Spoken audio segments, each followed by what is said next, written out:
श्री हनुमान जन्म की कहानी। राम भक्त हनुमान बल बुद्धि तथा विद्या के स्वामी है। कहा जाता है कि देवताओं में उन्हें सदैव अजर तथा अमर रहने का वरदान प्रदान किया है। यही कारण है कि कलयुग में भी उनके होने का संकेत कभी न कभी हमें मिलता ही रहता है।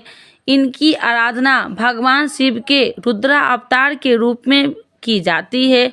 पौराणिक कथा के अनुसार राजा दशरथ के जब कोई संतान नहीं हुई तब उनके कुल गुरु महर्षि वशिष्ठ ने पुत्र यज्ञ के आयोजन का परामर्श दिया। दूर दूर से इस यज्ञ में भाग लेने के लिए एक से एक विद्वान महात्मा आए तथा यज्ञ को सफलतापूर्वक पूरा किया।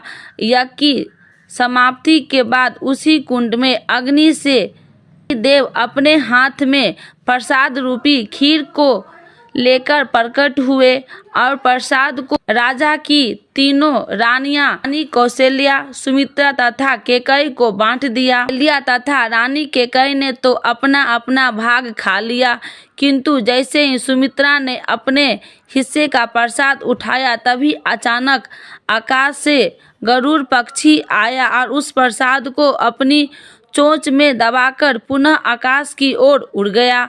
ठीक उसी समय एक पर्वतीय स्थान पर महारानी अंजना पुत्र प्राप्ति हेतु तपस्या कर रही थी।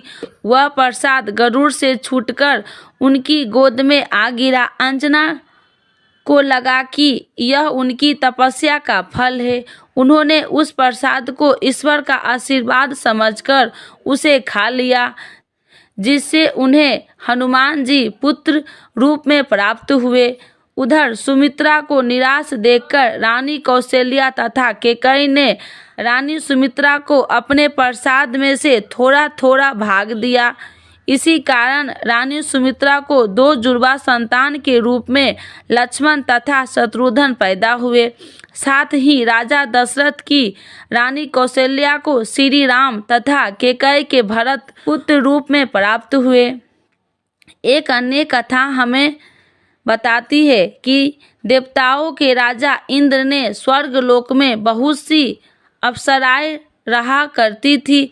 उन्हीं अप्सराओं में से एक कुंजी कस्थला नाम की अप्सराएं थी। एक समय इंद्र की सभा में उपस्थित थी तभी दुर्वासा ऋषि की स्वर्ग लोक में आगमन हुआ।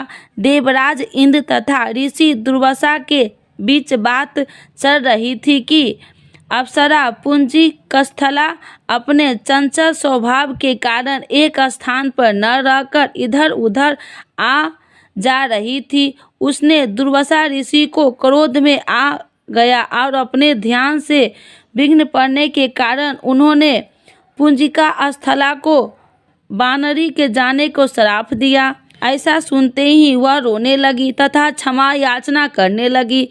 तब राजा इंद्र तथा अन्य देवताओं की प्रार्थना करने पर ऋषि दुर्वासा का क्रोध शांत हुआ और उन्होंने कहा कि दिया हुआ श्राप तो वापस नहीं लिया जा सकता, लेकिन मैं तुम्हें आशीर्वाद देता हूँ कि तुम्हारे जन्म पृथ्वी लोक पर वानर श्रेष्ठ राजा विराट यहाँ होगा। तुम अपनी इच्छा के अनुसार जब चाहोगी अपना रूप भी बदल सकोगी और भविष्य में तुम महाकर्मी, महाबलशाली तथा तेजोमय पुत्र की माता बनोगी, जिसकी ख्याति युगों युगों तक स्थापित रहेगी।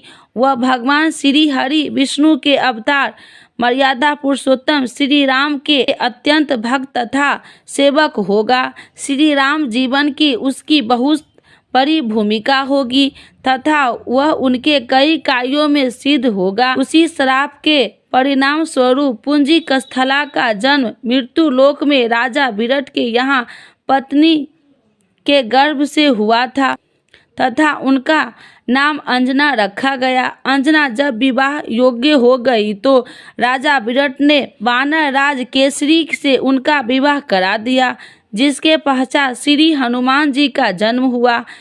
जिस समय भगवान श्री राम अपना वनवास खत्म करने पुस्तक यान से वापस अयोध्या लौट रहे थे तब उन्होंने हनुमान जी से माता अंजना के दर्शन की इच्छा प्रकट गई।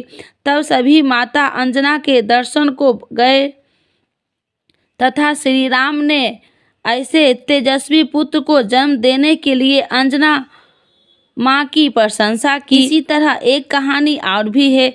समुद्र मंथन की कथा तो आपने सुनी होगी। इस समय अमृत से भरा हुआ कलश समुद्र से निकला तो असुर उसे लेकर भागने लगे। उस समय भगवान विष्णु ने मोहिनी रूप धरकर असुरों को अपने रूप से मोहित करते हुए वह अमृत कलश उनसे प्राप्त कर लिया और देवताओं को अमृत पान करवाया। राहु नामक एक असुर ने धोखे से एक देवता का रूप धारण कर अमृत पी लिया था, लेकिन वह अमृत उसके गले के नीचे उतरने से पहले ही विष्णु जी अपने सुदर्शन चक्र से उसका गला काट दिया। तो वे राहु केवल धर अमर हो गया।